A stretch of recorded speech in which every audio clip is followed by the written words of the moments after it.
Hi, everyone. Ani Bojo Tsego, hello, and welcome. My name is Martha Stegman. I'm an assistant professor here at York in the Faculty of Environmental and Urban Change, and it's my pleasure to welcome you all to the final edition of Polishing the Chain, which is this year's edition of our faculty's annual seminar series. It's always great to know who is in the room, so I would love to encourage all of you to use the chat to say hi, and let us know where you're joining us from and what brings you here. The title of today's seminar is We Are All Treaty People, and it's the last of 6 events that were held over the course of this academic year that have been exploring what it means to be a treaty person here in Toronto. And they are all on YouTube, and they have all been really amazing conversations. And Tara, maybe you can put the link to our YouTube channel in the chat for people who didn't make it to the previous conversation so that they can check them out. We have folks from Montreal, from Kingston. Max is on campus. Thanks for coming out. I'm just going to begin with a land acknowledgement and a few comments to frame the conversation before I introduce today's speakers. So the area known as Takaranto has been caretaken by the Anishinaabe Nation, the Haudenosaunee Confederacy, and the Huron-Wendat, and it's now home to many First Nation, Inuit, and Métis communities. I want to acknowledge the current treaty holders, the Mississaugas of the Credit First Nation, and I also want to acknowledge that this territory is subject of the Dish with One Spoon Wampum Belt Covenant, which is a peace agreement between the Anishinaabe and the Haudenosaunee Confederacy. As we've learned throughout the Polishing the Chain series, there's a web of interconnected and sometimes conflicting historical treaties that are relevant for those of us here in Toronto. These include the Gaswenta or the Two-Row Wampum, the British Haudenosaunee Covenant Chain, the 1764 Treaty of Niagara, and the so-called Toronto Purchase. And through the series, we've been learning about the original spirit and intent of these agreements from Indigenous perspectives. So Hayden King and Eva Jewell from the Yellowhead Institute told us about how they understand treaty making within Indigenous legal traditions as a process of what they called ongoing continuous consent, or as frameworks to work out our responsibilities to each other at multiple nested scales. As the title of Vanessa Dion Fletcher's artwork suggests, treaties are about relationships. They're not a transaction. So many of our speakers this year talked about treaty making as a nation-to-nation relationship, but they stressed that within Indigenous legal traditions, these larger political agreements are anchored in relationships and in reciprocal responsibilities with land and with all beings that are understood to have spirit and agency. Carolyn Crawley from the Indigenous Land Stewardship Circle and Adrian Xavier Lickers, who's the director of the Indigenous Studies program at McMaster, who I know Lauren and Sarah work closely with, and Rick Hill, and really Tuscarora treaty expert, really almost all of our speakers emphasized the respect and the care for all beings, the stewardship responsibilities, and the personal commitment the treaty entails that shows up in how we live our lives at the day-to-day level. But of course, we've also learned about how the Crown has used the treaty-making process as a strategic tool of dispossession, as Hayden King put it. We've learned how the treaty-making process was manipulated, how the promises and the commitments that were made by the British have been continuously violated. Rick Hill put it very succinctly. He said that we need to be careful how we hold up agreements that were made with thieves. So those of us who are here now, as settlers, as uninvited guests, as treaty people, and as Torontonians, we have responsibilities to learn about and to uphold the original spirit and intent of the agreements that have allowed us to be here, to hold our governments to account, to understand and to challenge settler colonialism, to support Indigenous-led efforts towards decolonization, and to decolonize ourselves and our relationships with the land. And of course, those responsibilities look different for each of us, depending on the level of privilege we're afforded by Canadian society and by the Canadian state. So in today's talk, We're going to be exploring how non-Indigenous led social movements, artists, and engaged scholars are navigating this terrain. And to do that, we've invited a group of artists, organizers, and scholars who I have tremendous respect for. Artist and scholar Leah Decter, Adrian Smith and Chris Ramsaroop from Justicia for Migrant Workers, and Lauren Rotz and Sarah Rotz and Laura Kepkiewicz of the collective R.A.I.R. Leah, Adrian, Chris, Sarah, and Lauren are going to talk to us about their work, how they understand their treaty responsibilities or their places within broader struggles towards decolonization. And they're going to talk to us about how they navigate relationships of accountability with Indigenous peoples and with their Indigenous collaborators. And as we talked about in our conversations that are leading up to today's event, this is not a group of people who have it all figured out and came to give us the answers. The work of unsettling Canada is not supposed to be comfortable. I don't know that it's possible or that it's even desirable for us to feel as though we're doing enough or that we're doing all the right things, given the immensity of the settler colonial juggernaut that is this country. But this is a group of insightful, careful, and brilliant scholars and artists whose work I'm very much looking forward to hearing about and who I'm very excited to hear think through these questions. But before I pass the mic, I just need to take a few minutes to thank the many people and organizations that have helped to make this series possible. So firstly, I want to acknowledge Jumbly's Theatre and Arts Talking Treaties project, York's Center for Indigenous Knowledges and Languages, and Deb McGregor's Indigenous Environmental Justice Project, who along with the Faculty of Environmental and Urban Change are co-presenting the series as a whole. We've also gotten support from the Toronto Biennial of Art, the Osgoode Hall Law School, York's Vice President of Research and Innovation, the Indigenous Teaching and Learning Fund, Youth Community Projects, and Lisa Meyer's Research Chair in Indigenous Art and Curatorial Practice. I also want to acknowledge my collaborators, Angela and Victoria Freeman, who I've been working and thinking about treaties very intensely with over the last few years in the context of the Talking Treaties project. The work framing this seminar this series very much comes out of the work that we've been doing together, researching and writing a treaty guide for Torontonians that's going to be launched at the Toronto Biennial of Art in a month or two, a month and a half. And I also want to say Kepkiewicz to my colleagues, Deborah McGregor and Lisa Myers, who have helped with conceptualization and fundraising. And of course, for Tara Chandran, the research assistant who makes it all happen. So that's enough from me. I'm going to now pass the mic to our first speaker, Leah Decter. Leah Decter is a white settler, intermediate artist, educator, and scholar who divides her time between Treaty 1 territory in Winnipeg and Kepkiewicz, Halifax, where she is the Canada Research Chair in Creative Technologies at NSCAD University.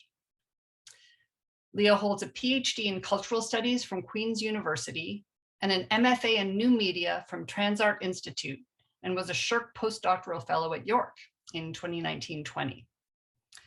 Decter has exhibited, presented, and screened her artwork widely in Canada as well as internationally.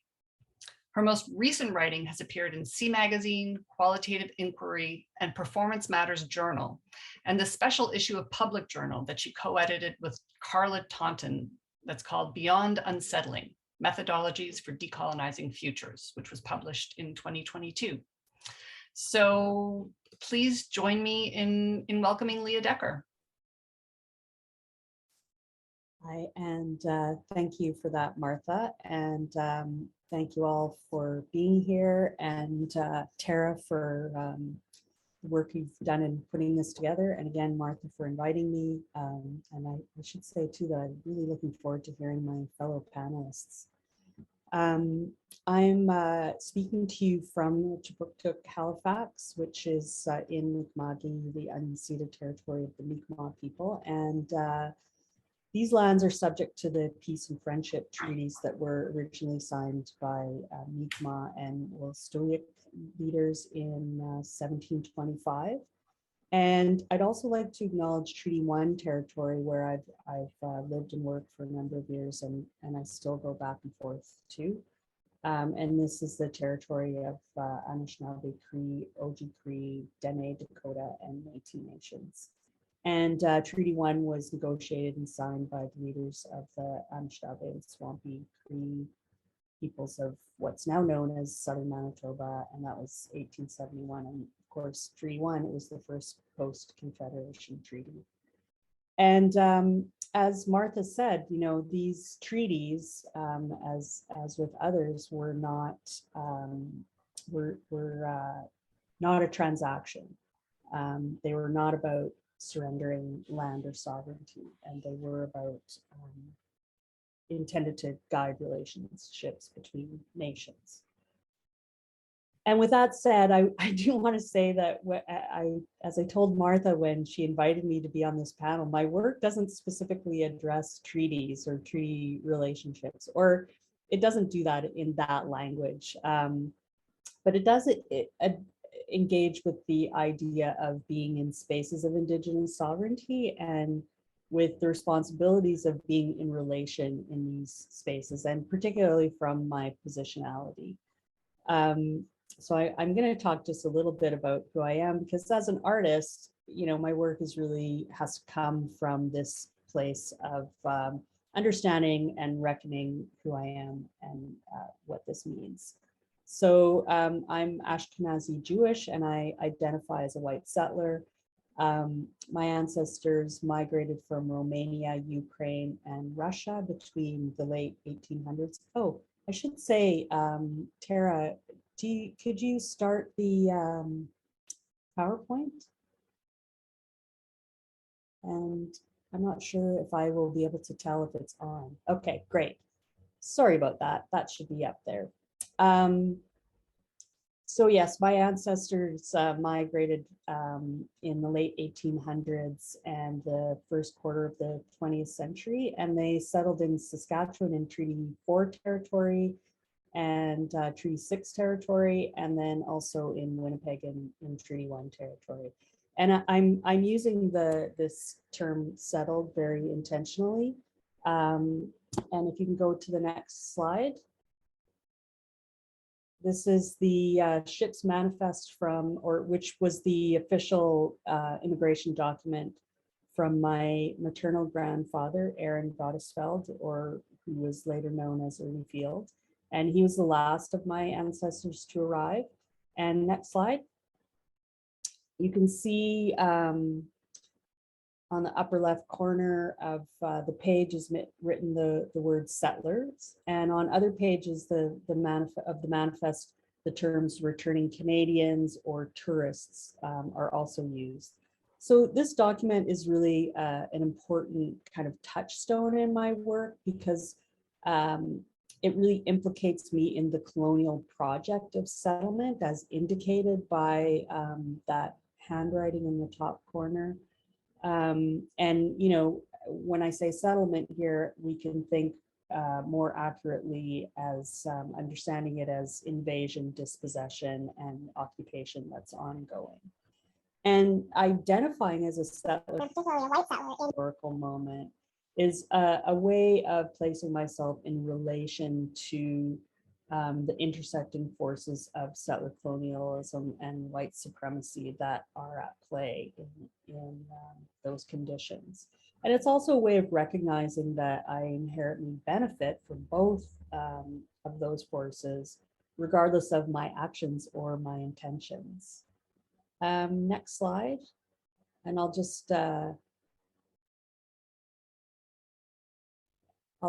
let you peruse some of my work while I chat.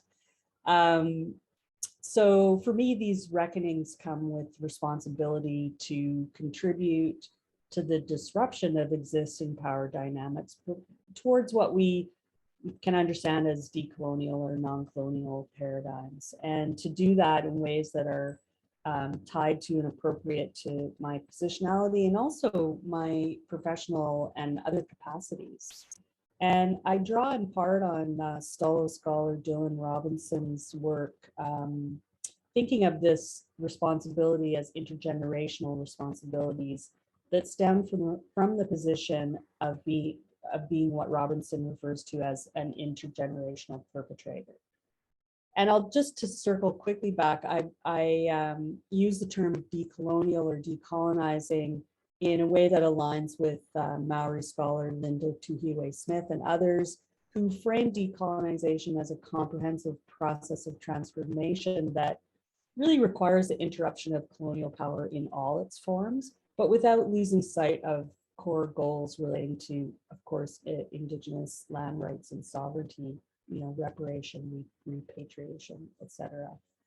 And this obviously requires, a radical transformation of systems and structures. And that kind of transformation really arguably will not take place without a significant upheaval of colonial ways of thinking, being, and relating, those kinds of ways that are normalized in settler states, particularly among dominantly positioned people.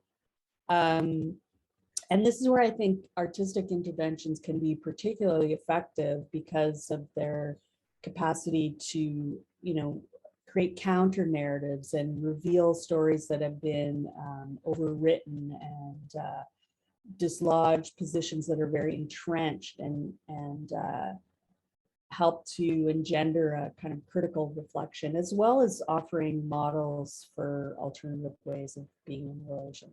So it's that responsibility to take on an equitable share of the labor in generating the shifts and upheavals that I referred to, and also then these capacities for artistic practice to support that process, and really those things together are what have driven my work. So I've focused on developing methodologies for white settlers in particular, as that is who I am. So methodologies to do this work and mobilizing them through my art practice, and then analyzing and articulating them in my scholarship.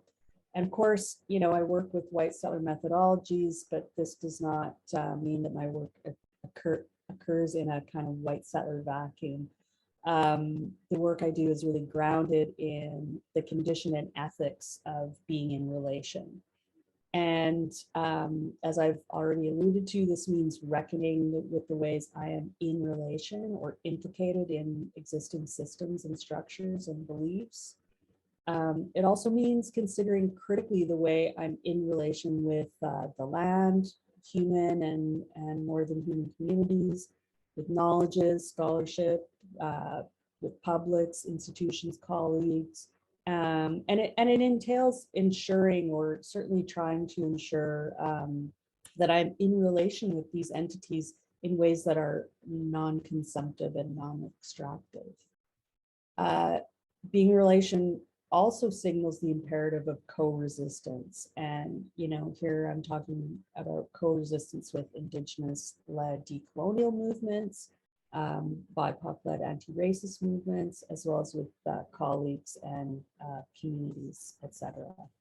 And this imperative of co-resistance often, but not always, but often leads me to collaboration. And the work I'm going to introduce today demonstrates some of the ways that collaborative work unfolds in my art practice and my research creation practice. And I will turn the ringer off on my phone. Next slide, please. And with that, and you can also prepare the first video. So with that, I'll show you a clip from the 2015 performance video called Founder, which I collaborated with Cree Métis media artist and musician Cheryl Lirondell. And I know I'm taking a risk of showing a video on Zoom, but I'm hopeful. And I'll just say that this clip includes some of the beginning and then some footage towards the end. So let's cross our fingers and hope that this works well. Go ahead and play, Tara. And full screen it if you can.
This land, oh Canada, without reservation, from the edge of sunrise to deep dark blue sunsets, from whence the north wind blows to our southern ancestors. For us, she's Mother Earth, our home.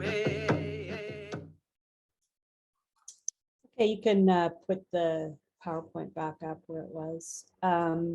So as you can see in the credits, the song Cheryl is singing, Kitaskin Kana, is a Cree reinterpretation of Woody Guthrie's This Land Is Your Land, which itself is a song that was co-opted as an anthem of settler emplacement, both in the US and Canada. And so Founder draws these acts of agency and draws together acts of agency and refusal that challenge settler colonial sovereignty and assert Indigenous sovereignty, and as well as addressing both the appropriation and assertion of Indigenous knowledge, culture, and worldviews. And it does this from our respective positionalities and experience. And so it's really a conversation of doing and undoing and learning and unlearning that speaks to these various responsibilities and different labors of making change. And I should say that when you see the video not on Zoom, the audio will actually sync with what you're seeing. I'm going to leave it at there and just say that Cheryl and I have written about this work for a forthcoming book called Creative Conciliation, Reflections, Responses, and Refusals. And that's edited by Jonathan Dewar, Tara Hogue, and Jennifer Robinson.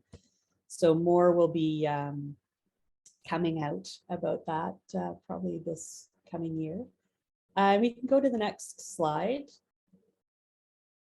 I'm just really scratching the surface of these works. So, you know, hopefully we can get into more conversation as we move on.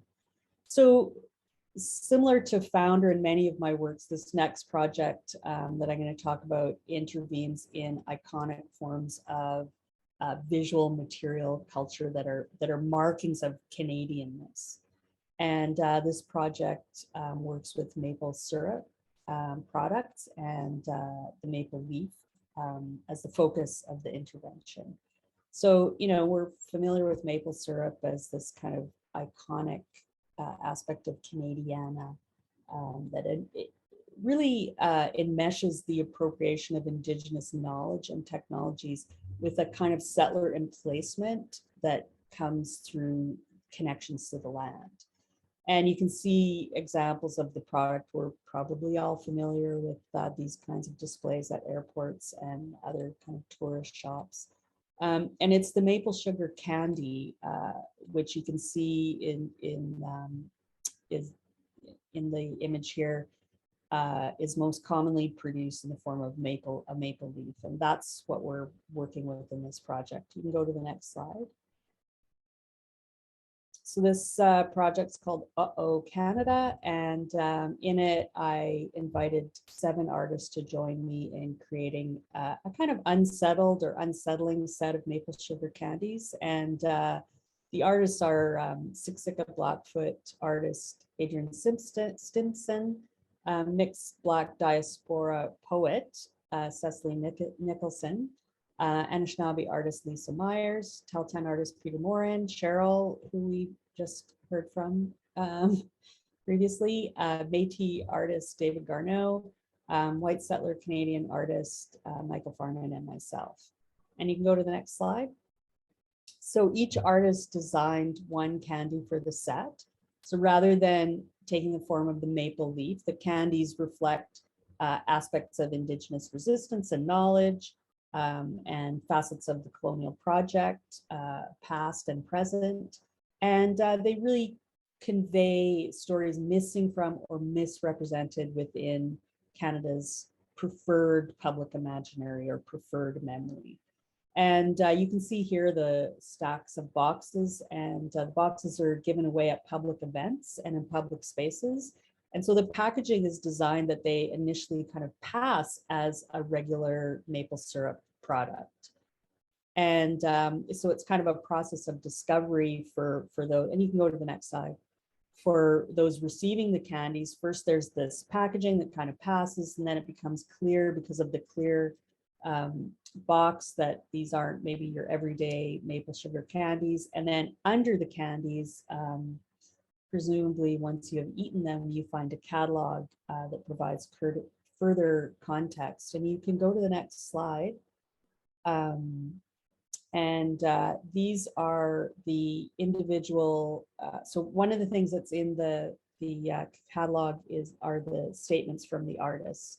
And so these are the artist statements. You can click through, actually. We don't have time to read them, but you can go to my website to see them closely.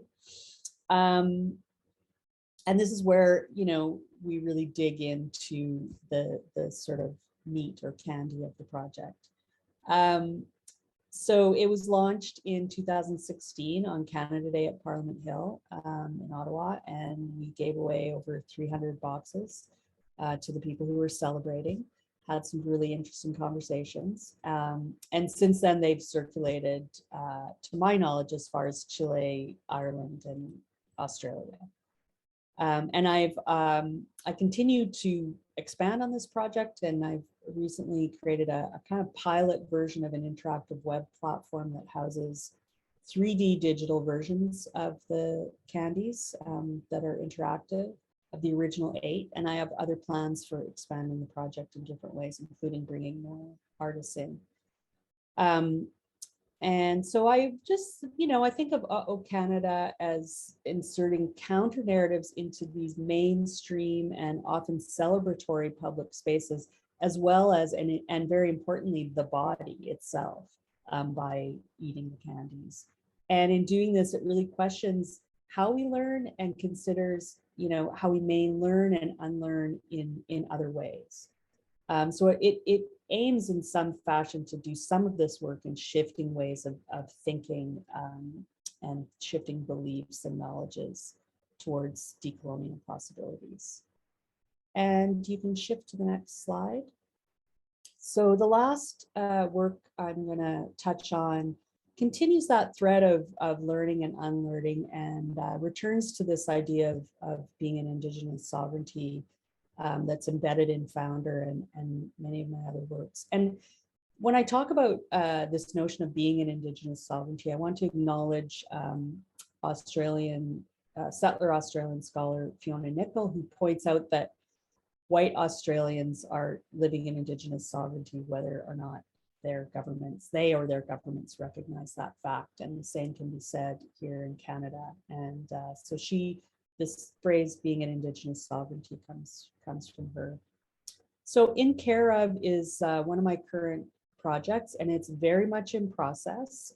It's very much a process-based project too, has social engagement aspects and aspects of collaboration. It's really embedded in collaboration. And it's predicated on visiting practices. So it's very much indicative of work I'm doing now that brings together these ideas of being an Indigenous sovereignty, intergenerational responsibilities, and being in relation through the concept of guesting and hosting. And I'm working with a number of artists on this. I'm going to just show one example. But before I get to that, I'll just talk a little bit about this project and what I was thinking of.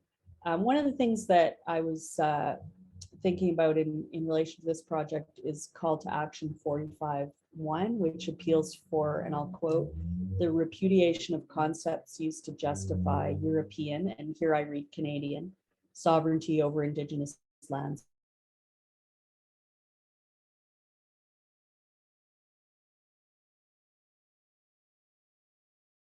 Who have also called for this. So I was also thinking about how possible, and for the most part, for white settler folks, how very common it is to move about the lands that we call Canada with little or no regard for the presence or protocols of the Indigenous nations whose territory we pass through, or for that matter, the treaty obligations in different places. And I was also thinking about aspects of Canadian culture that celebrate colonial dominance and really help to make settler emplacement on the land possible in these ways. And in particular, I was thinking about the landscape painting traditions of the Group of Seven. Among other things, their work rhetorically kind of transformed the territories of distinct and sovereign Indigenous nations into a Canadian landscape. And in this way, it really helped to entrench the colonial sovereignty and Indigenous dispossession that's referred to in Call 45.1. And it has to be noted too that, given the kind of enduring iconic status they have and the ubiquity of the presence of their artwork in the present, these colonial projections really continue to cultivate feelings of settler entitlement in the present and really help to embed that into a Canadian identity. So with those things in mind, for this project, I wanted to engage with the territorial, political, and cultural sovereignty of Indigenous nations, through respectful and accountable and reciprocal practices of visiting that can offer alternatives to the ways land and place are often understood and encountered by white settler Canadians. And I also wanted to intervene in the colonial and extractivist practices that are kind of emblematic of the Group of Seven and other aspects of Canadian art for that matter. So my idea was to visit with folks that I know in their territories and collaborate on works that offer a relational view of place that's embedded in the ethic of being an Indigenous sovereignty and through protocols of specific nations. And this in-person visiting, it was actually delayed before COVID because of wildfires in BC where I was going to visit. And now it's been further delayed because of COVID. So like many people, myself and my collaborators pivoted the project to function without traveling and without in-person contact. And you can just click the slide. And what I'm going to end with is a brief clip of what resulted or what is resulting in the collaboration for this project with Tahltan artist Peter Morin. And I'll emphasize that what you're seeing is a process, not necessarily a product or an outcome of the work. So it's a bit of a glimpse behind the curtain. And I'll just say that Peter is reading from a book of Tahltan stories that were collected and transcribed by white anthropologist James Tate in the early teens of the 1900s. And I am drawing from photos of Tahltan territory near Telegraph Creek that Peter sent to me and that we picked together. And what you're going to see is a clip towards the end of an hour plus session. So you can play the video.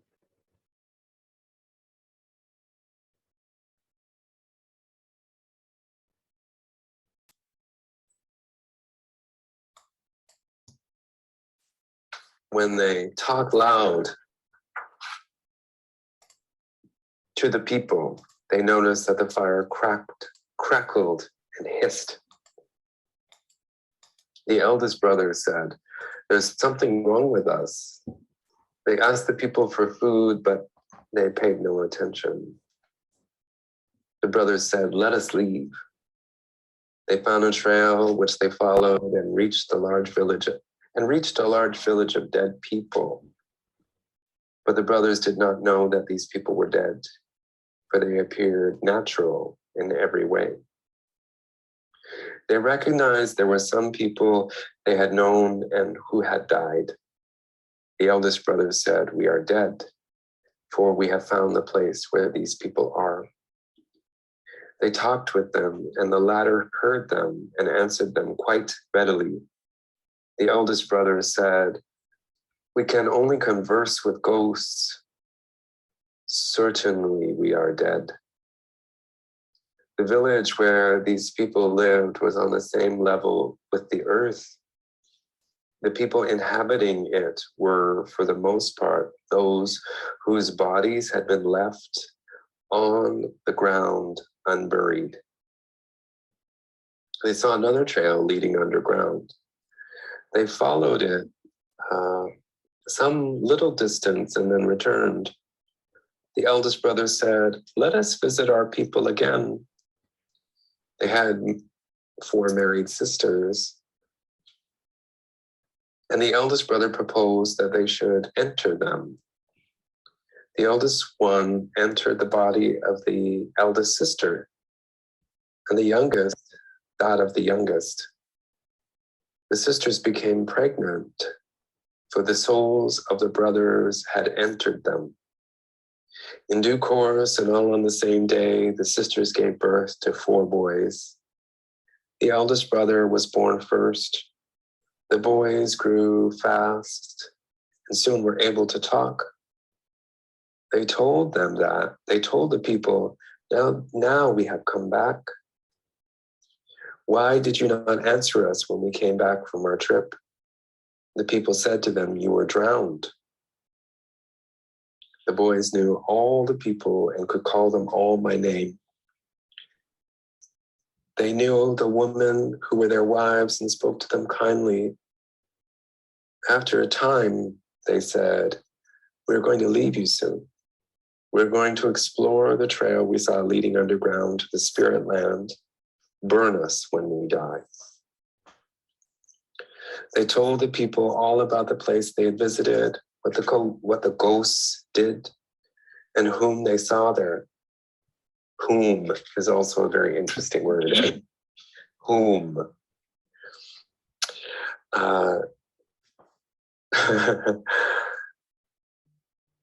Shortly afterwards, they died. The people burned their bodies, and the brothers went on the trail to the lower spirit world. They saw some people there whom they had known on earth. They returned and were born by their sisters in the same way as before. They grew rapidly, and when they became able to talk, they told the people about the ghost land below the earth and whom they saw there. They described it as a damp, dingy place where people were starving. Now they said, "We shall soon depart again and explore another trail that we saw leading above the earth. Burn our bodies as before. We shall come back to you again." I mean, their sisters are doing a lot of work in this story. You know what I mean? Like growing them, supporting them, grieving them, burning them. Repeatedly. Okay, if you could put the last slide up, that would be great. So as I said, this is process that you're seeing. It's a little peek behind the curtain. Oh yeah, the last one. Great. And I'll just end by saying that, you know, if I think about engaging intergenerational responsibilities from a white settler perspective, it really sometimes involves walking with or collaborating, as I've shown here. And sometimes it requires stepping forward as an individual, but also entails knowing when to step back or entirely out of the picture. And with that, I will say thank you for your kind attention. And please, if you want to see more, look at my website. And if you want to be in touch, shoot me an email. So thank you very much for your attention. Leah, thank you for sharing just a glimpse of that really powerful and incredible body of work. My parents also got settler cards. When my parents came from the States in 1970 to Kepkiewicz, to Halifax, and I found their first kind of ID card that had been issued by the Canadian state in 1970, and the category that they were assigned was settler. So as a white settler, I also very much appreciate your kind of framing of your positionality and your idea of this of intergenerational perpetrators as well. Anyway, I'm sure people have responses and questions for Leah, but I'm going to ask you to hold them because we're going to hear next from Adrian Smith and from Chris Ramsaroop, who are longtime collaborators as part of Justicia for Migrant Workers. So Adrian Smith has taught at Osgoode Hall Law School since 2018, returning to where he first began studying law in 1998. Prior to joining, he taught in Carleton University's Department of Law and Legal Studies, cross-appointed to the Institute of Political Economy and the Institute of African Studies.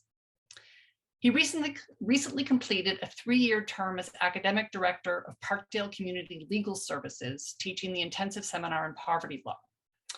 His areas of interest broadly relate to law, political economy, and development, with a focus on the regulation of labor in colonial and settler colonial contexts, including temporary labor migration in Canada. Chris Ramsaroop is an organizer with Justicia for Migrant Workers, which is a grassroots activist collective that's been organizing with migrant workers for nearly 20 years. Justicia's work is based on building long-term trust and relationships with migrant workers and includes engaging in direct actions, working with workers to resist at work, launching precedent-setting legal cases, and organizing numerous collective actions. Chris is also an instructor in the Caribbean Studies program at the University of Toronto and a clinic instructor at the University of Windsor's Faculty of Law. And he's also working to complete his PhD at OISE at the University of Toronto. And Chris and Adrian are people who I've known through the food movement in Canada for many years, and I'm very excited to hear from both of you to share with us about your work. That's great. Thank you, Martha. I'm just going to turn my slides on. So I'm going to start. I think during our collaborators pre-meeting, I said I'd set up the pins and Chris would knock it down. But Chris then started sending me bowling photos, bowling uniforms and stuff. So I refuse to use that metaphor anymore. So I think I'm just going to set the table for Chris and then we'll eat or something of that nature. Do you have images of the bowling uniforms in your PowerPoint, Adrian? No, I don't want to scare anybody away. Okay. But at any rate, thanks so much, Martha. It's great to be here with you and all of the collaborators, participants, and so on. And I did want to say to you, Martha, I haven't had the chance to say it, that since I've seen Seeking and Diglamig, I've used it in my teaching every year. That's an important intervention in the world, so thank you for that as well. So I am going to try to engage here with some of the historical context of sorts to discuss settler colonialism and global capitalism, the centrality of exploitation and dispossession. And then I'm going to do a little bit of setting up, as I said, for Chris in terms of temporary labor migration to Canada. You know, there are national state regimes of temporary labor migration. Canada has its own. There are two that we will talk about momentarily. But I think the theme of the work that Chris and I have done collaborating together now for quite some time, I won't say how long, Chris, is that we believe in the historical continuities and extricating the historical continuities in the forms of regulation of labor through the histories of the Americas.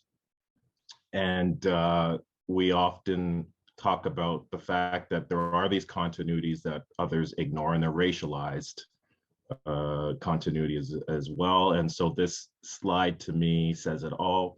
The past isn't. So the first program is a seasonal agricultural workers program. I'm sure folks know about this already. I won't go into great detail, but it started in 1966, bringing in workers from Jamaica, and then expanded through the Caribbean to the smaller islands and to Mexico in mid-1970s. And it brings close to 40,000 workers, many of who come to Ontario. It's a bilateral country-to-country agreement, not a treaty, and that's an important distinction. Because then that means the countries that participate don't have any treaty rights in international law or elsewhere or otherwise. The employers are expected to provide housing on or near the operations, the growing operations. There's also the Temporary Foreign Worker Program, TFWP, which has an agricultural stream, whereas the SOP program that I just mentioned brings in workers from the Caribbean and Mexico. This TFWP agricultural stream is broader and can bring in workers more or less from anywhere in the world. It's a unilateral program, so there's no country-to-country agreement. And so we get workers from Guatemala, the Philippines, Thailand, and so on, again, working in the agriculture sector, including in greenhouses and fields and beyond. So much of my own work has been focused on thinking about the structures and struggles of living together on these lands and in these territories and how agriculture, labor, and especially migrant labor and racialization and racism are part of that story. In many regards, it was begun as my own effort to situate my own self within these processes and my own family's history being pushed into the circuits of migration coming from the Caribbean themselves, from Trinidad and Tobago, and from Guyana, respectively, my mom and my dad. And what I've arrived at is that, and especially here I'm thinking about the relationship between settler colonialism and global capitalism, is that I'm struck by how when we think about settler colonialism, or even this sort of new understanding that folks are arriving at, relatively new, we are all treaty people, who is the we is both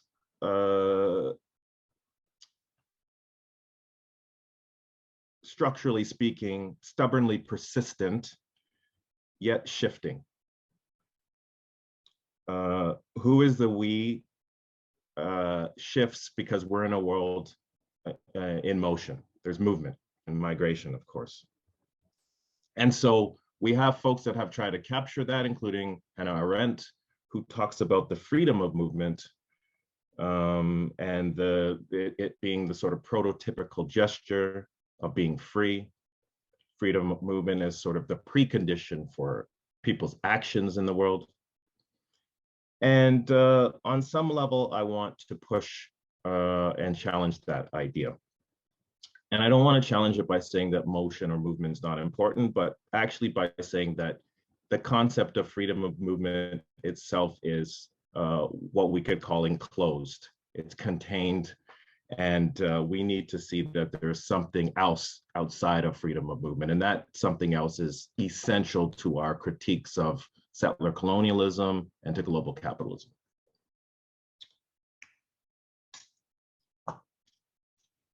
So no doubt you would know that capitalism is about the production of pliable labor for surplus extraction, and that racialization is a primary way or mode of producing that pliability. And that's produced by creating differentiation, the differences between the labor that's produced, racialized differences, a racialized hierarchy. It's important to note in that context that the histories of global capitalism, although treated as something of a linear story, is far from it. So we can take 17th century Barbados as an example, which distinguishes itself as the first society with a majority slave population, and soon after becomes a powerhouse of sugar production, okay? And it has this curious concoction of workers which inhabit the island colony. Enslaved indigenous peoples, stolen from Guyana and elsewhere, to harvest cotton and tobacco, white indentured servants from England, Ireland, Scotland, also primarily in cotton and tobacco, a good number of whom at the hands of Cromwell found themselves Barbadosed, in the euphemism of the day, or as we would say today, deported, exiled, and expelled to the island of Barbados. And then a sizable and growing population of enslaved people, primarily from Africa, who were tasked with harvesting sugarcane. So the Barbados example can stand in for the rest of, in some respect, the rest of the Caribbean, and on some level in relation to the rest of the Americas. What's missing here from our understanding of global capitalism is that settler colonialism as a formation is about the dispossession. It's about what one scholar put, it's territorially acquisitive in perpetuity. In other words, it's about the processes of dispossessing, about the theft of land and territories, or the authority over one's relationship to those lands. Leanne Simpson talks about this as a gendered structure. She says, I experience settler colonialism as a gendered structure and a series of complex and overlapping processes that work together as a cohort to maintain that structure. But it's also a racialized structure. And no doubt Leanne Simpson appreciates this.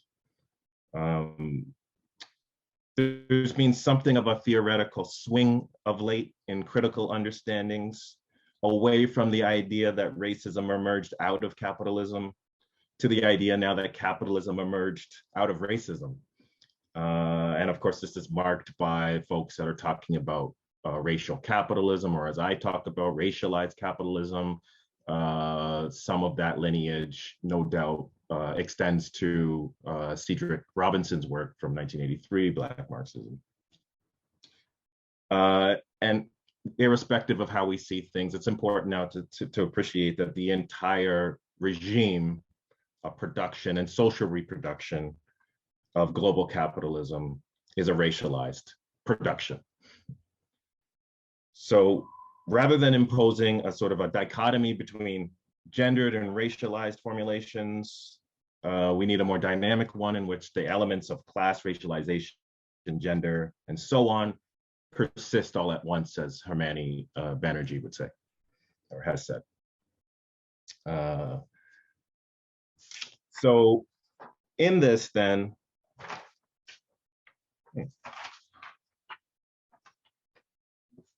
we can start to think about colonialism. And I want to go to Fanon's groundbreaking distinction or description.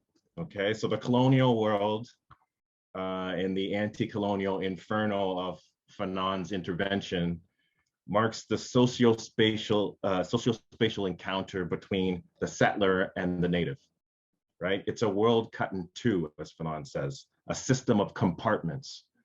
It is spacious for the settler, and for the native, it's a narrow world strewn with prohibitions. The settler, and this is a direct quote, of course, from Fanon, the settler owes the fact of his very existence, that is to say, his property, to the colonial system. But where do migrant workers fit in this? Where does the migrant worker call home or homeland in the colonial encounter? So to appreciate it, we need to recognize the essential features of the figure of the migrant. Of course, the migrant is a figure. There's no such thing as the migrant. It's a political and legal construction, an imposition imposed. And in that, the essential features are racialization and foreignness on one side. And of course, those are more or less synonymous when we talk about migrant labor. And then movement on the other, okay? So the settler-colonial relation is said to turn on the displacement and replacement of the native in a given territory. In privileging territorial dispossession in the first instance, this treats it as the principal resource. Okay, and I want to push back on that somewhat, okay?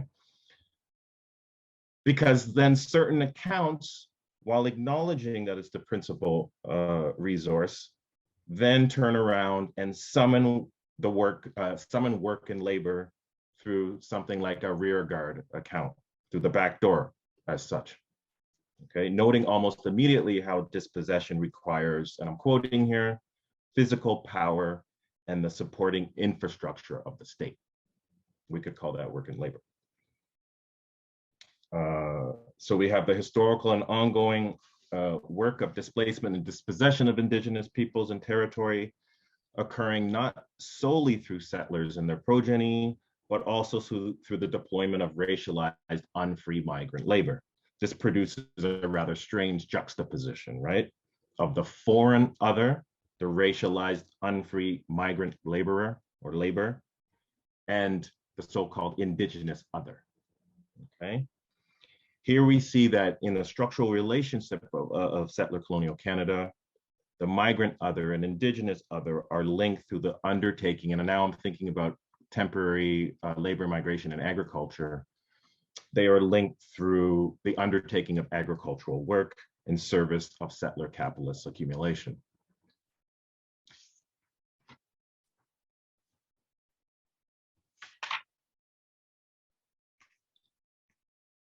forgot about my slides. So here's a nice representation of that, a poem from 1857, a school teacher in the Norfolk County area. I'm about to talk a little bit more about Norfolk County. And of course, Norfolk and Haldimand go together. And then of course, when we think about Haldimand, we think about the Haldimand Tract and Six Nations. So we need to keep those connections alive here. Here's the mythology surrounding Canada at the time, ones that you would be familiar with. We have a good and fertile soil on which no slaves are made to toil. Oppression here don't bear the sway. We all are free in Canada. And of course, we could look through and find other evidence of these kinds of mythologies operating. I found this in Hyde Park in 2020. And other kinds of representations, okay?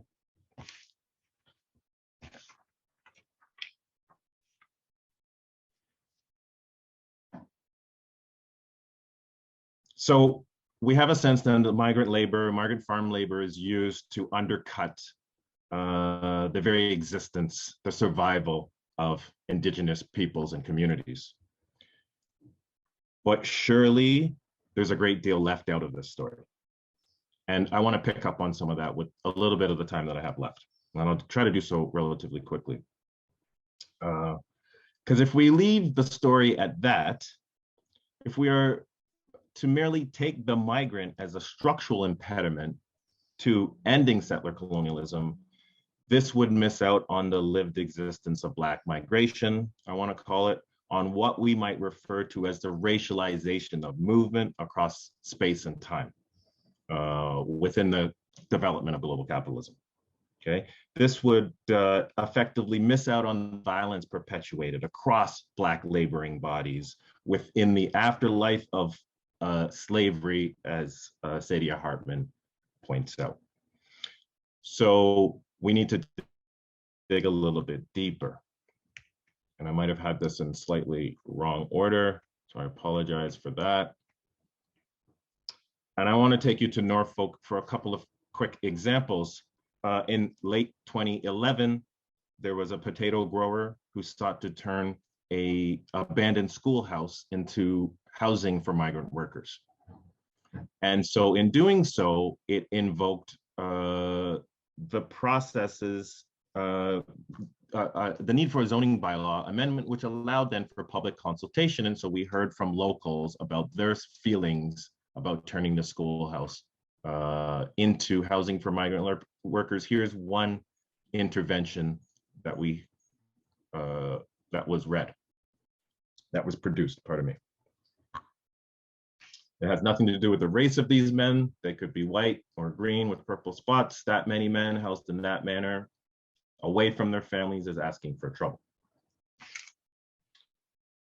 150 years earlier, there was an important intervention in that same area in Norfolk, a legal challenge that unfolded over the integration of a Black student into a local public school in Charlottesville Township, which is in Norfolk.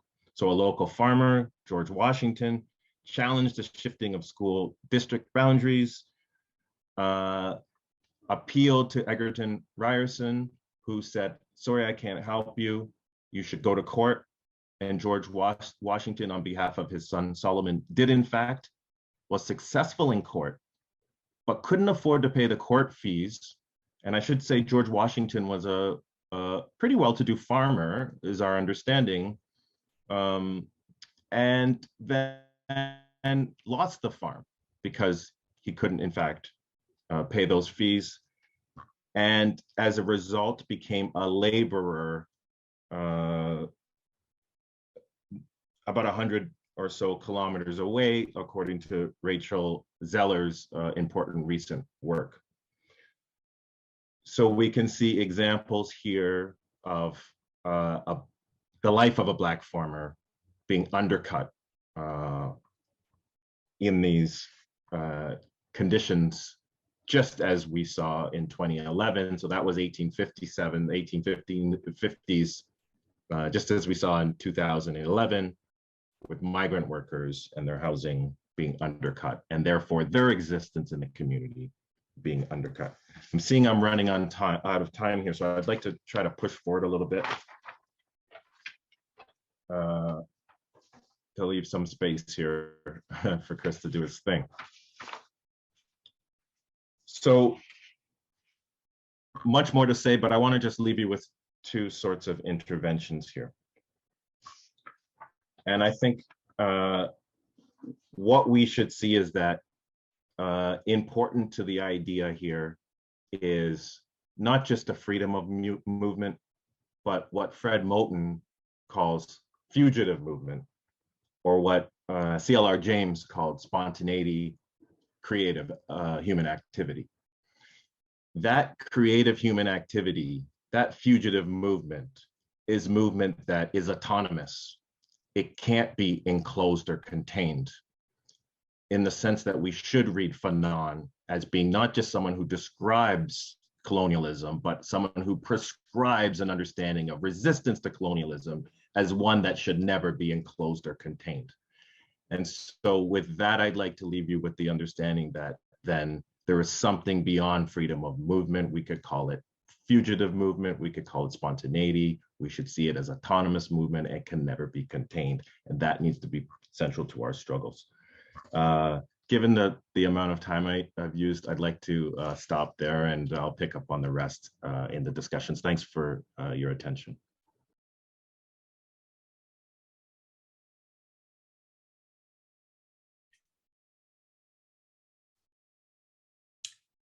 Thank you so much for that, Adrian. Chris, over to you. Just wanted to check, how much time do I have? 15 minutes. All right, I'll try to do this in 10 minutes. Okay.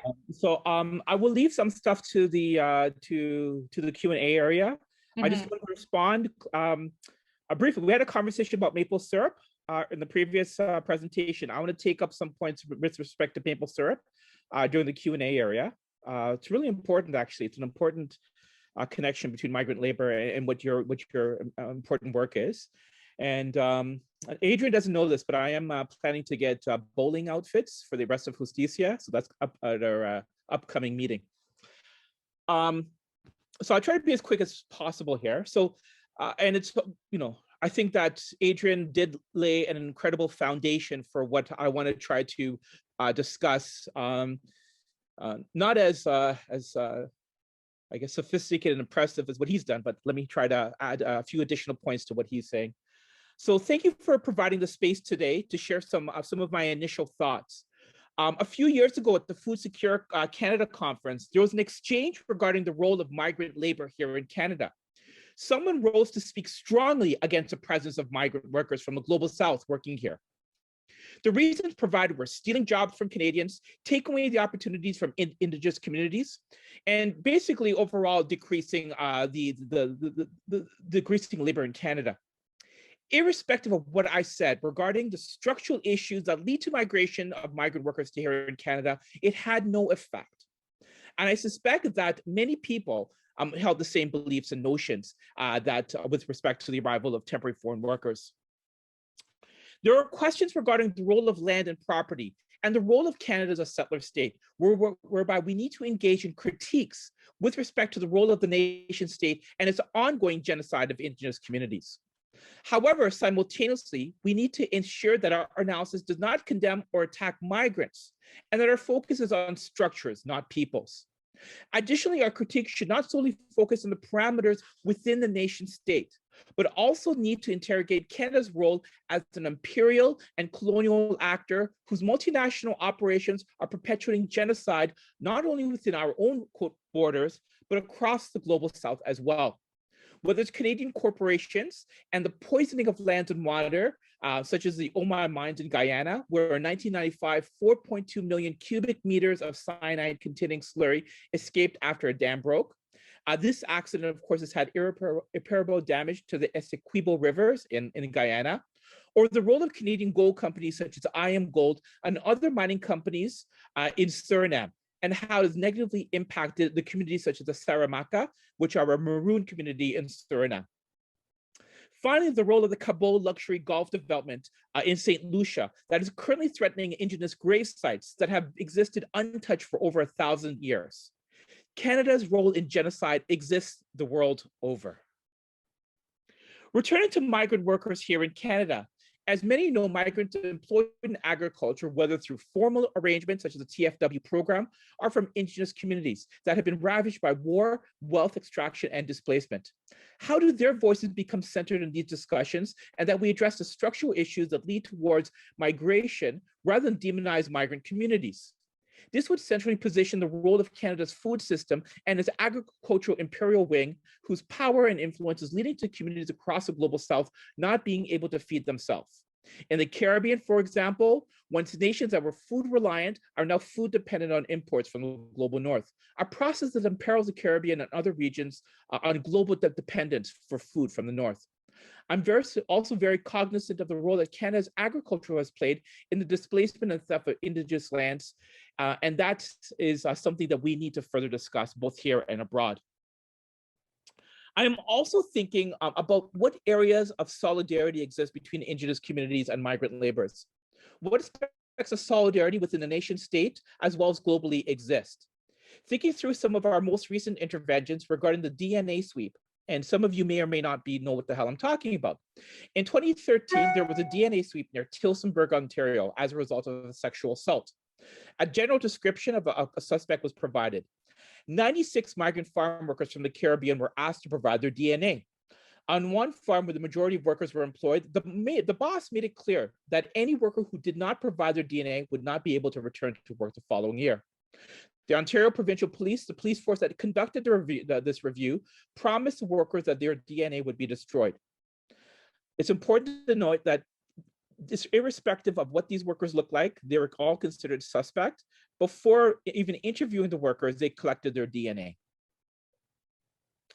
As a result of a systemic review conducted by the OIPRD, not only that we found out, that there was concerns about the consent forms, but that the DNA collected by the police were never destroyed, and they're kept forever at the Center for Forensic Science Lab here in Toronto. As there are both human rights applications and the class action proceeding, we found out that there are anywhere between 7,000 to 12,000 people whose names are held in this database. These numbers are only for Ontario. So there are questions regarding consent, privacy, racialized policing, power, and domination with respect to marginalized communities. Subsequent to the 2013 DNA sweep, the Royal Canadian Mounted Police, or the RCMP, conducted a similar DNA sweep on the Garden Hill First Nations after the murder of 11-year-old Teresa Robinson. Approximately 2,000 people who identified as men between the ages of 16 to 66 provided DNA samples. It's not a coincidence to me that at least migrants nor Indigenous peoples are targeted through broad sweeps such as these. This begs the question of what sites of solidarity exist and how do we move forward? How do we address the practices of racialized policing that perpetuate ongoing colonial and social relations, whether it's in rural communities or in Indigenous communities? Similarly, my gut is telling me that in similar practices of Ontario, the DNA from the Garden Hill First Nations is more than likely to be kept in a similar database forever. Akin to carding, our collective struggles should be to examine the destruction of DNA currently being held and situated in longstanding practices of how marginalized communities are discriminated against by policing. On a side note, with our ongoing DNA human rights case, it's also no surprise that the same legal teams representing the government are in our DNA case are the same legal teams that are representing the state and trying to suppress the rights of Indigenous communities in such important critical struggles such as the land back movement near Caledonia. So the same legal suppression, same legal tactics are being used against DNAs as it is with migrant workers. In addition, considering what Adrian mentioned with respect to the erasure and dispossession of both land and labor in rural Ontario, how do we read another recent legal decision, such as the Schuyler versus NSCAD, in a longer lineage of racial and legal exclusion? Basically, what the NSCAD legal decision was that the chief medical officer had limited the amount of migrant workers per bunkhouse in the Haldeman Norfolk area. The employers organized, lobbied, and had tried to have this repealed so it didn't impede their access to production. At the first few levels, at the Health Review Board, they lost. At divisional court, through our intervention, we won. We were successful. We saw tremendous political lobbying by farmers to basically engage in whitehood, white nationhood, and to continue this longer lineage of racial exclusion. There's a lot more that I want to talk about in the Q&A, but I just want to leave with these 5 questions. How do we ensure that settler colonialism does not reinforce nationalism, where we view Indigenous relations only as a product of what is internal to Canada and not as what is external? How do we ensure that our discussions about unsettling Canada does not reinforce global hierarchies and systems of apartheid? How do we link Canada's role as an imperial power to destruction of land and society the world over? How do we address the co-optation of such language where discussions do not reinforce neoliberalism? And how do we address issues of food sovereignty that address issues of global migration and capitalist agriculture production and its social relations with the global South? And just to close off with what Adrian said, it's really important to think about the role of mobility, the role of resistance, and the role of ongoing solidarity amongst communities as we proceed to think about our food justice and migrant justice communities moving forward. So thank you very much. Peace out. Wow.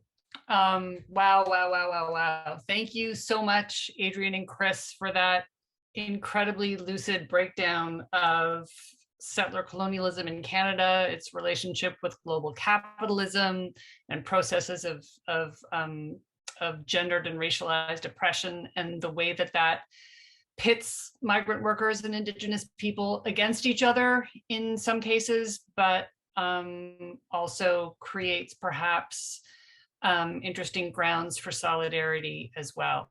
And I'm looking forward to hearing more and exploring more of that in the Q&A. Thank you. I'm going to pass the mic now. I'm going to introduce our last 2 speakers who worked together very closely in the R.A.I.R project and other scholarship as well, and activism. So Sarah Rotz is an assistant professor here at York in EUC. Sarah's work is grounded in environmental justice with a focus on land and food systems. Much of her work aims to situate political economic processes such as agri-food industrialization, financialization, and policy within a lens of settler colonial patriarchy and racial capitalism. Sarah is a collaborative and interdisciplinary scholar who also explores the ethics, politics, and processes of research. She draws from anti-colonial feminist and community-based methodologies to engage in accountable and reciprocal research practices for more just and sustainable land and food futures. And Lauren Kepkiewicz is a Banting postdoctoral fellow at the University of Manitoba. Her research examines settler colonialism and food movements, as well as food sovereignty in mountain communities in and around where she lives in Chan-Pay-Oda. She's also part of the R.A.I.R Collective, which is a collaborative research project that aims to support Indigenous land rematriation, land sharing, and land back. So it's my pleasure to welcome Sarah and Lauren, who are also people I've gotten to know through the food movement over the years. Thank you, Martha. Can you hear me okay? Yep. Okay, so I want to thank you, Martha, for having us here. I'll start off a little bit and then Lauren can jump in. So I first just want to situate myself. I'm speaking from unceded Algonquin territory in and around the Ottawa-Gatineau region, but I also have ongoing connections to Anishinaabe and Haudenosaunee territory. As Martha said, I work at York, but I also grew up in the Niagara region, so long-standing connections there.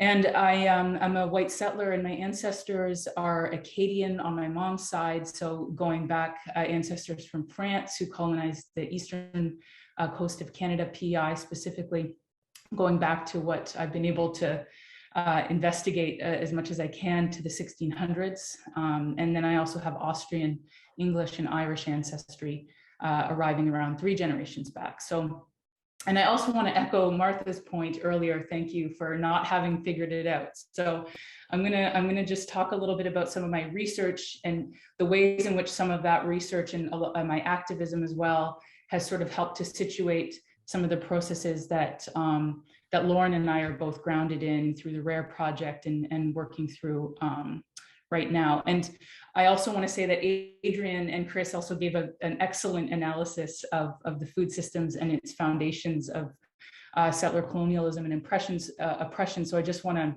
sort of, I'll build off of this a little bit just to speak to some of the investigations of my work around the settler colonial foundations in the food system, and then why this brings us to some of the work that Lauren and I are doing right now. And Lauren has also, I don't want to speak for Lauren, but has also done a lot of this work focusing on the ways that the food system here in so-called Canada, but also other settler colonial contexts like the US and Australia, are really underpinned by the project of colonialism and the ways in which colonialism drove the process of land theft and accumulation, and then gave rise to the food system that we all sort of exist in differing ways and live within today. And so really what a lot of my research has tried to show is how settler land acquisition really allowed for and shaped these food economies or settler food economies, labor, land, through labor, land, and consumption. And so, you know, it's no surprise that land use regimes and food policy now, some work that Lauren and I have worked on, have both evolved to support and serve settler economies.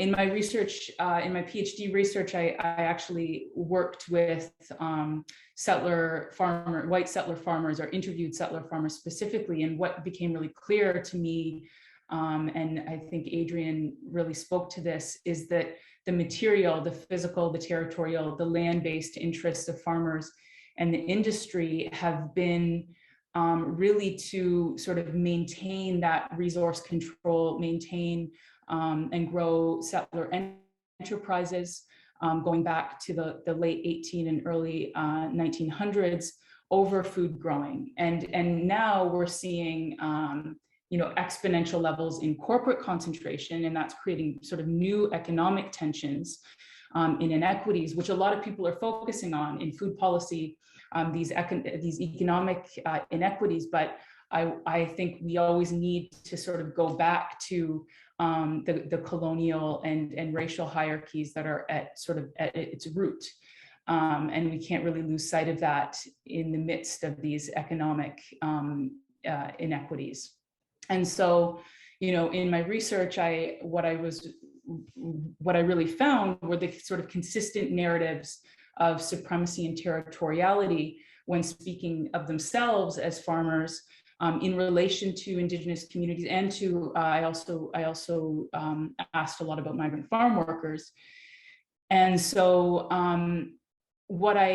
in this work, what I really wanted to understand is how these colonial underpinnings shape the spatial and social identity of white settler farmers, and how this identity, again, is sort of used to justify their ownership over colonized land, while also then limiting access to non-settler and specifically migrant farm worker populations. And so, as Adrian also pointed to, colonialism then is very much intimately tied to and really can't be separated from the evolution of capitalism. And then how, you know, Canada then deploys this wealth accumulated by dispossession and displacement of Indigenous nations to then extract resources and labor from many other regions across the world, from, as we know, Guatemala to, you know, the Philippines. So, and just to be, maybe just to be a bit more specific, when talking about the rise of the dominant food system, and a lot of historians have talked a lot about the ways in which this was marked by the rise of settler European farm families who were sort of given or gifted, and that's in the sort of the words of the colonial government, by receiving large acreages of land, 100-200 acres, for nearly nothing. And there's extensive historical documentation, archival documents showing how English common law, private property rights were fundamental to this land seizure. And Sarah Carter's book, Imperial Plots, talks about the intersections between colonialism and patriarchy here, and the ways in which this really allowed for the sort of patriarchal household unit to be able to kind of reproduce itself and reproduce labor, its means of subsistence, and then provide food for the expanding settler population across Canada. And so I think what I often want to get at when I'm speaking, especially to settler populations, is the ways that settlers were able to engage in profit-oriented food production on these large acreages actually really gave rise to the market-based agri-food system that we have, as being capital intensive, industrial scale, and so forth. And this was very much premised on that land theft. It required that. And so now the vast majority of agricultural land have then, have been built by and for settler populations. In fact, nearly about 95% of farmland today is managed by white settler families in some form or another. And farmers that I interviewed were living on and farming land on average 4 generations, but going back 8 or 9 generations. And so, regardless of the motives of individual settlers, we know that there's a purpose of the structure. Settler colonialism evolves purposefully. There's an intent to that in terms of elimination and accumulation by dispossession. So I think, then it becomes no surprise when we see the ways in which Indigenous food growing, gathering, harvesting has been restricted. Meanwhile, we see restricting Indigenous involvement in settler agriculture over time as well. So it's really sort of a lose-lose.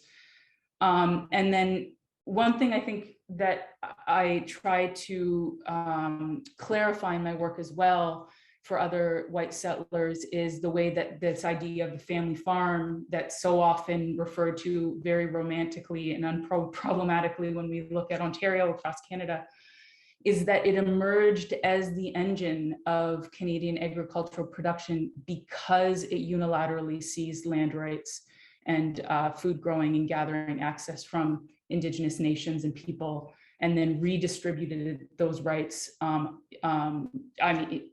I mean, legally according to them, but very much unethically and illegally. I think in many when we think about how do we think about law and what is legal, but they redistributed those rights to incoming white European families. So that's really where the centrality of coloniality really made the magnitude of land expansion in Canada possible. And so within this sort of structure of settler colonialism shaping land and food, we've been thinking a lot about and exploring ways to support and prioritize Indigenous land back, land access, rematriation, which aren't all the same things, I understand, but and also working through ways to undertake our obligations as settlers ourselves, myself as a settler, and to remain accountable as treaty people living in so-called Canada. So this is what brings us to the R.A.I.R project, and I'll let Lauren speak a little bit to that project. Thanks, Sarah. So I'm going to talk a little bit about the R.A.I.R project, and sort of in response to some of the context that Sarah set up, and as well as Adrian and Chris. The R.A.I.R project really began with questions like, how do we support Indigenous land access and Indigenous land rematriation within colonial structures of land ownership, as well as within settler colonial society more broadly, and imperial and extractive relations globally as well, which I think Chris really strongly highlighting, and then also on a sort of smaller level, how do we do that as academics and within colonial structures of academia as well? So R.A.I.R brought together a collaborative team who are interested in exploring these questions, including both Indigenous and settler scholars, as well as community activists and farmers. And we come from different social locations and different professional spaces. So some of the things that I'm sharing today, particularly in relation to R.A.I.R, draws on the collective work of R.A.I.R, which includes Danielle Boiseneau, Adrian Xavier Lickers, Taryn Giacomoni, and Ayla Fenton, as well as Sarah and myself. So I just want to also send a shout out to the folks who aren't here, and just to say that some of the things, particularly in relation to R.A.I.R, that I'm sharing come out of our work together, and some of the things that we've been learning and working on.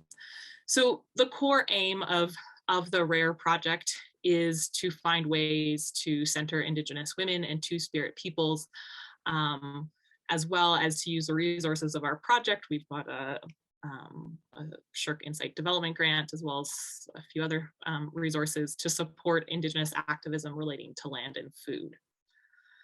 So conceptually, within this project, we use the concepts of relational accountability and land rematriation as starting points.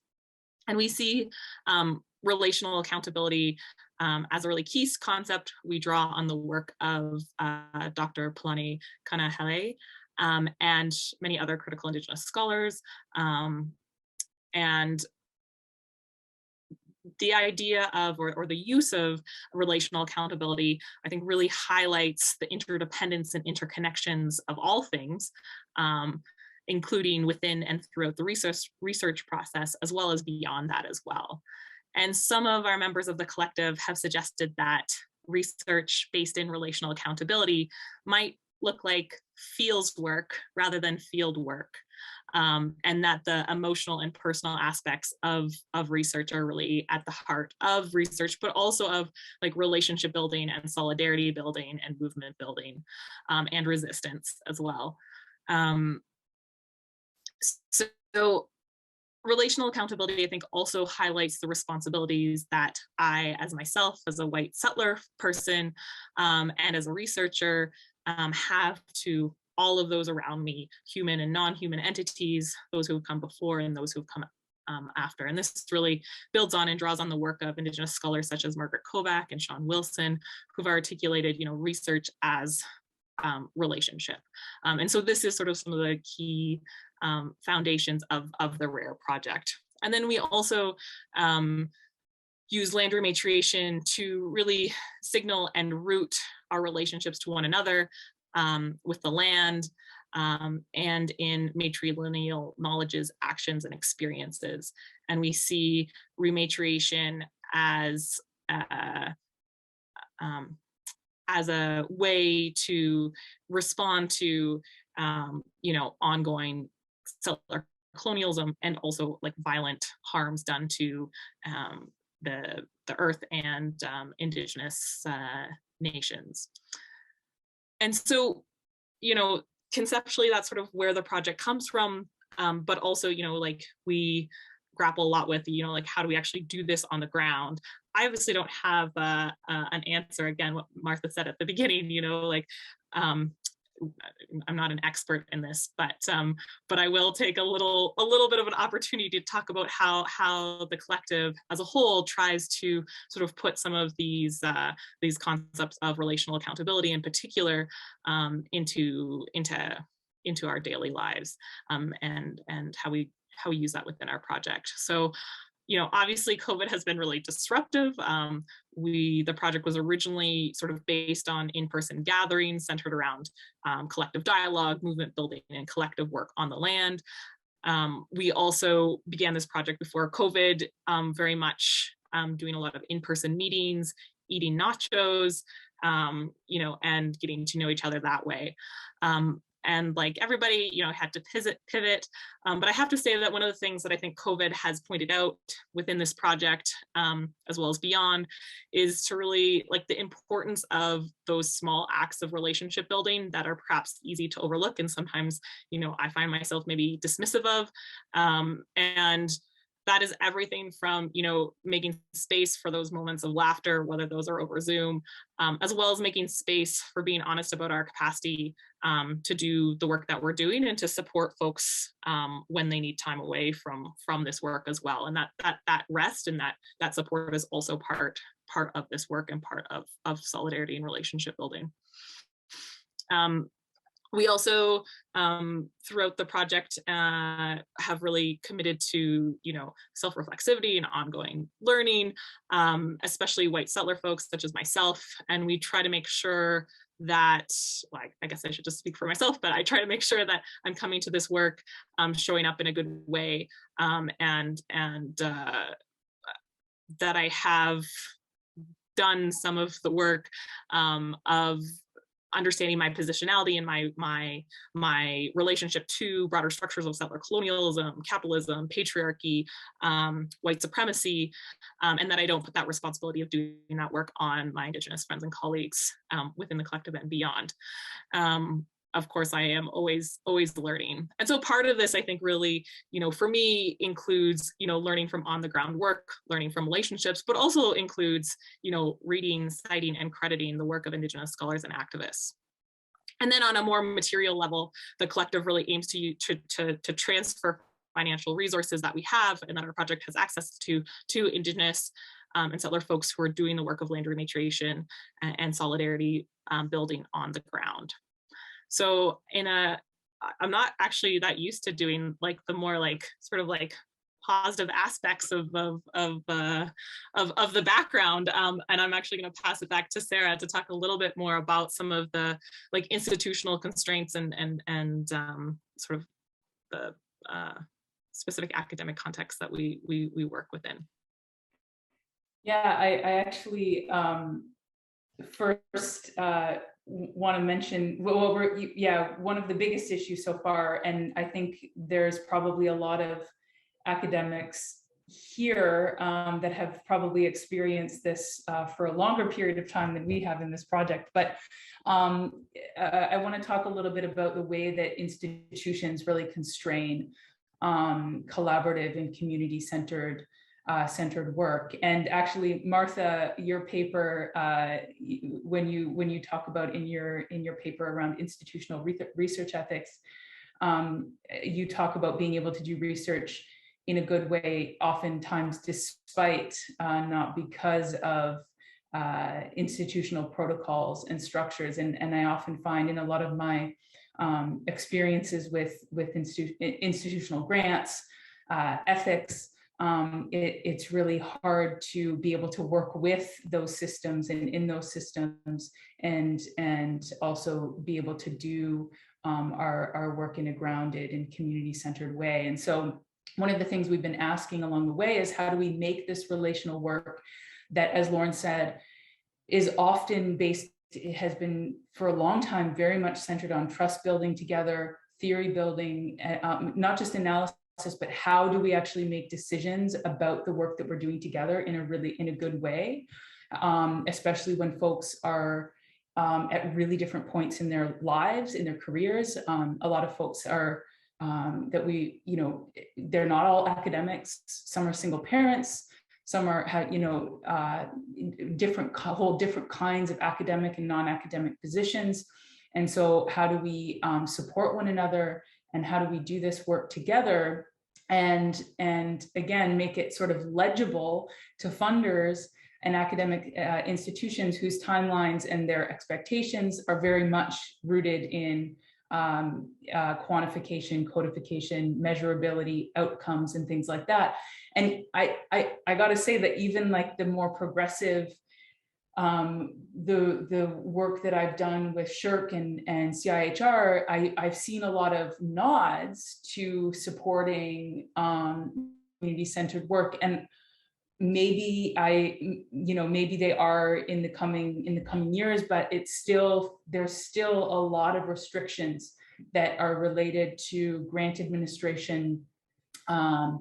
So, for our process with ethics, as very much a collaborative group, we had to submit 3 ethics protocols, one of which took quite a long time because they frankly didn't really understand, and oftentimes it felt like there was no room for community-centered praxis, because they really wanted us to have all the answers. Frankly, they wanted us, so much of our process is, here's what we're thinking of doing, but we're working together and we're centering not only the research collective members, but the folks that we're reaching out to in our process. Like we have an idea of maybe what kinds of activities we want to do, but there's no prescription here. That's fundamentally part of our process, is to not have a prescribed outcome.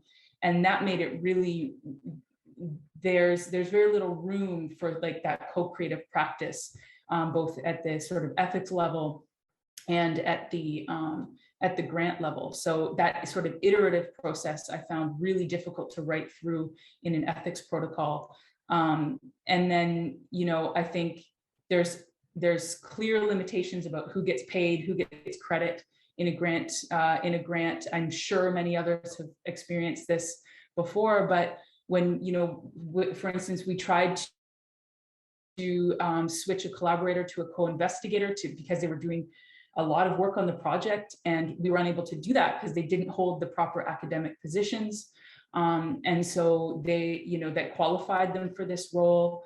And then you also can't pay collaborators who are community members. And so have really had to sort of try and figure out ways to compensate folks, which is justly compensating people for the work that they're doing. There's, and I think this comes out of this safety culture, or a culture of wanting to make sure people aren't cheating the system, but it really creates hierarchies in a lot of ways as well, and disparities between the different members. And we really noticed that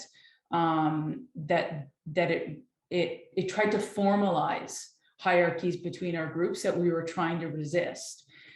And so how do we push back against that when you have to have a PI that does particular things and has particular powers, and so pushing back against that was quite difficult. And I mean, there's a lot more detail that we could get into about that process and how we've been trying to push back against that, and also hold space for one another, and also hold and understand our own obligations as and responsibility as settler members of the collective.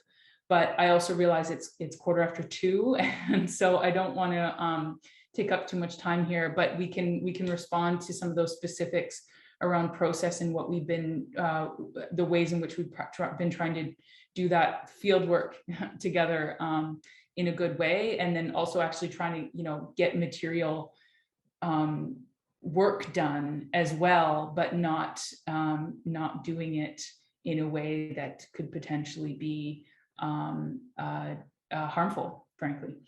So I'll leave it at that, and happy to take questions. And Lauren, if you want to add a couple things, I know there's other things that we could really talk about around the ways in which we're trying to also confront settler colonial structures and doing work with colonial bureaucracies, and trying to point to things like the coloniality of food policy and land use policy, which Lauren and I are both working on.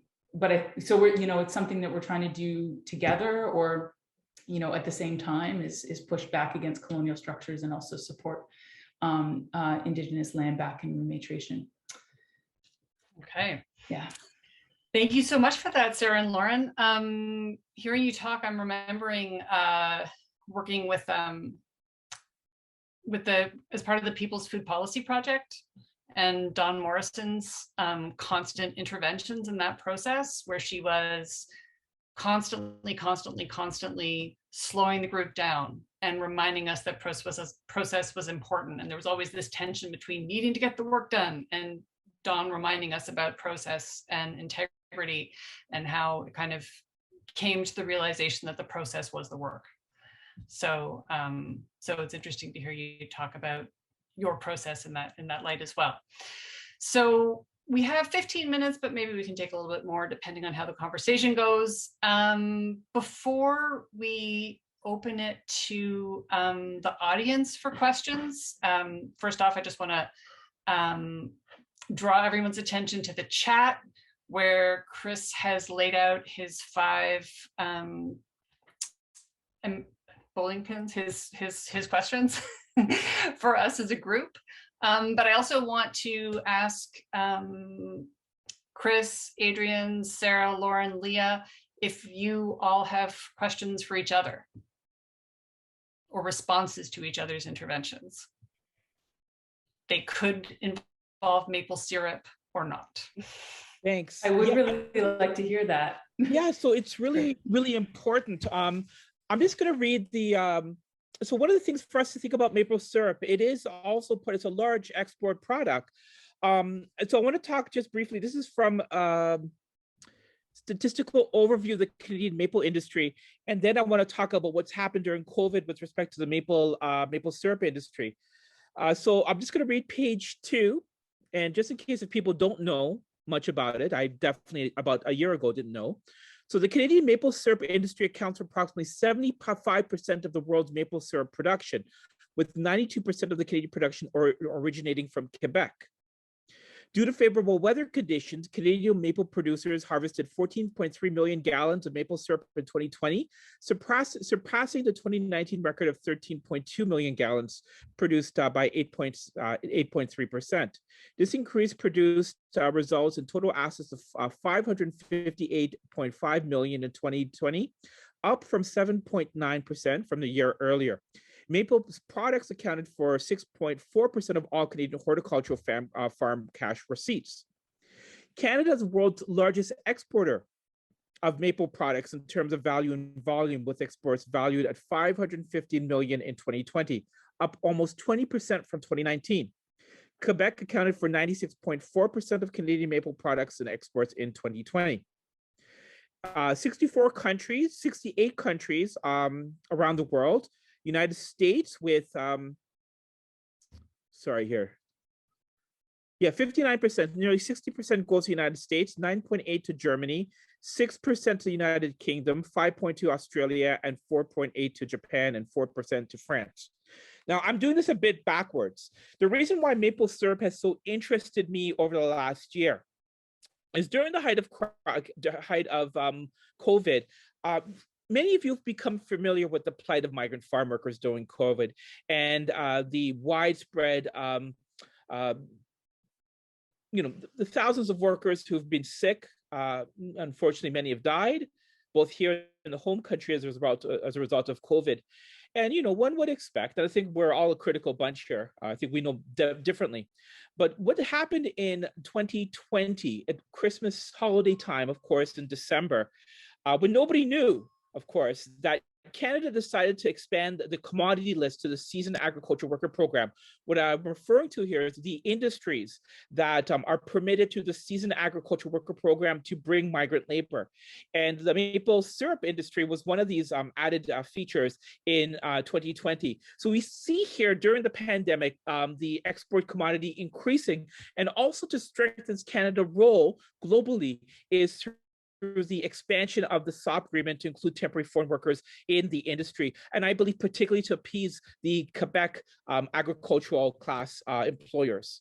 So this connection here about thinking about the theft, the erasure of Indigenous communities, and then the dispossession and the exploitation of migrant bodies, all during the heightened pandemic, is something for us to kind of consider to interrogate together collectively. Mm-hmm.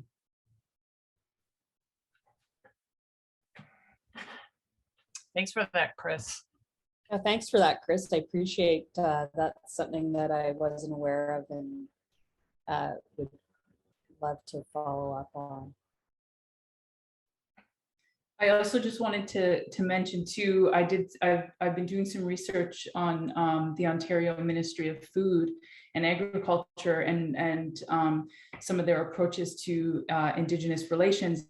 And one of the big findings there is, maybe perhaps unsurprisingly, is the ways in which they very much center and prioritize in sort of industrial practices of what they understand to be traditional Indigenous methods, mainly maple syrup and berries, and very much pigeonhole quote unquote Indigenous or farming in those particular ways, in ways that very much conserve the settler economy and the sort of downstream effects of that for the export economy, as you mentioned, Chris. And so you very much see that coming out of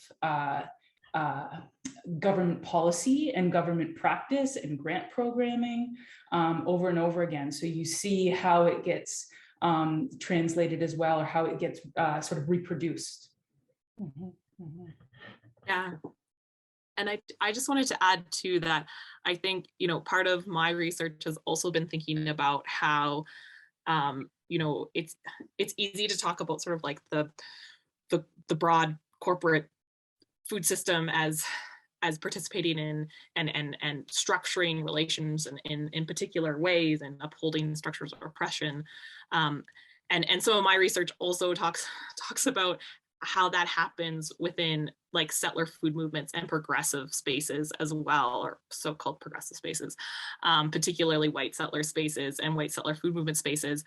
And just like that the ways that whiteness gets reproduced and the failure to ask questions of, you know, whose lands are food systems on, who's working within these food systems, and that there's often this framing of dispossession continually in relation to whiteness and white people being dispossessed, whether that's small scale white settler farmers, without taking up that call of the way that Indigenous folks have been continue to be dispossessed of their land. And yeah, just the way that violence, settler violence, continues to play out, and how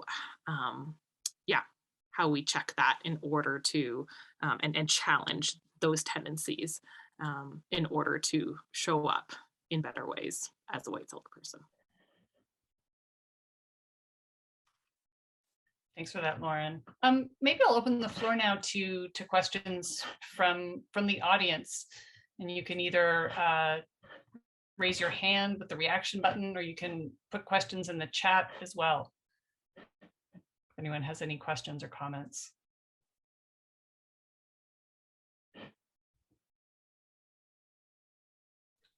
Talia. Hi, thanks everyone for your insights and sharing your incredible work with us today. I'm a first year master's student at York under the supervision of Sarah, and currently developing my thesis research proposal. And I'm particularly interested in food activism in Toronto, and how food activisms in the city are supporting Indigenous food sovereignty, and like how we can do that better. So Lauren, reading your dissertation has been very informative for me, so thank you. But I'm wondering if anyone has any advice for young researchers like myself. And I also see some of my students from my tutorials here, so hi, and they might be thinking about this too. So yeah, like how do we imagine like short-term projects that are in this colonial extractivist structure of academia? And yeah, how do we like design these? If you have any advice for us, I would really appreciate that.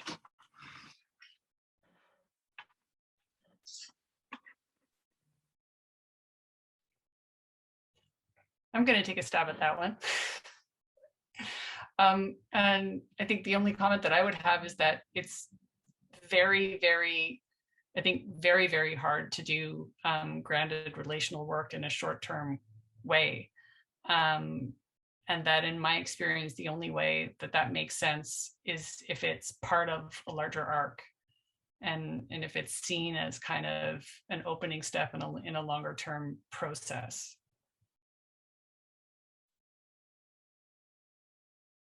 Which is what this work is really, is lifelong engagement. I don't know. Yeah, I totally agree, Martha. I don't know that I have much. I mean, I could go on, but I don't know that I have much to add in this, in terms of, yeah. Cool, thanks. Are there other questions or comments from the audience or from the panel for each other?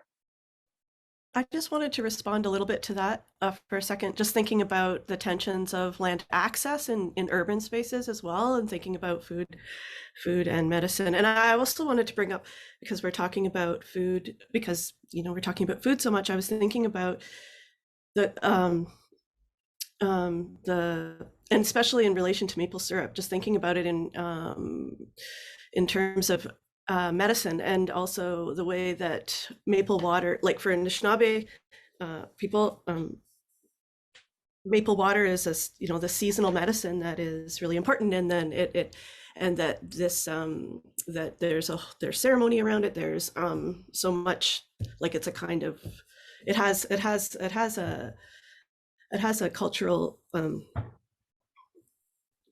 has a really important cultural place. Anyway, so it's really interesting to hear about Chris, what you said, Chris, and also I was also just wanted to like talk, just sort of plant the seed, I guess, something that I've just from family stories, my own family stories of in terms of migrant work, or I would say rather not migrant labor, but my own family moving from reserve to for wage labor in like from sort of central Ontario to southern Ontario, and so that in the 40s and 50s, before the temporary worker program, there were quite a few Indigenous, like lots of Indigenous people who were, even they would send a truck to the reserve to move people down seasonally to pick fruit. And so there's a kind of interesting, something I've thought about a lot, but I think it's a kind of interesting other aspect, or another part of the story, I guess, that doesn't always get discussed. And it's a sort of, yeah, it just adds another element, which has been discussed actually today really well. It was that particular part of my own family history that I've been trying to think through in thinking about food, thinking about food systems and migrant labor. Anyway, Miigwech, thank you. This was really great, awesome, really well put together, Martha. Awesome. Miigwech, thanks for that, Lisa. Bradley Clements has another comment in the chat that I think is worth echoing. That it's that yes, long-term commitment is important to consider from the get-go, but also to remember what Hayden King has said, which is that white settler allies should be focusing almost exclusively on dismantling our own colonial institutions. So we definitely have our work to do. Leah, as we were looking at some of the images of your work, I was wondering about your process, and I was wondering about like, our colleague Deb McGregor kind of talks about, you know, trying to figure out the difference between being appropriate and being appropriating. And so I was wondering how you kind of navigate that tension in your work as a white settler artist who is trying to live in Indigenous sovereignty and who is collaborating often with Indigenous artists, how you keep that tension alive and how you think about that. Thanks, Martha, for that question. It's hard to answer that very succinctly because it's very different each time. And certainly, you know, I work with a lot of material culture that has been appropriated and that is, you know, a part of white settler life because of being appropriated and subsumed into that aspect of Canadiana. And I mean, I can talk maybe effectively about a project I didn't show, which is official denial. Actually, it's not just one project, but it's a lot of work that I do with Hudson Bay blankets. And, you know, in that work, I really looked at the blankets as kind of the original just going to turn my camera off because it's Yeah, thanks. Yeah. Yeah, so I first look at Hudson Bay blankets as a form of colonial currency, which is what they, came to these lands as, and then they move on to have a role and a place in Indigenous communities through trade, and including their implication in the use of biological warfare. And so there's a lot of layers to the object as material culture, and there's a kind of extensive genealogy that spans back. Well, and the other thing is that they're now in contemporary times, they're this kind of branding. Again, a branding of Canadiana, but also a branding of the Hudson Bay Company. So, I'm very well aware of these kinds of complex genealogies, and my intention is to sort of mine those aspects, and I think more often of trying to unappropriate something. So trying to lay bare some of these stories and implications. And I think to the person who said that the job for white settlers primarily is to take down the white settler institutions. So if I'm working with this construction of the canoe as a, aspect of an iconic kind of form of Canadian material culture, or the maple syrup, or the blankets, it's to do that job of dismantling the colonial structure.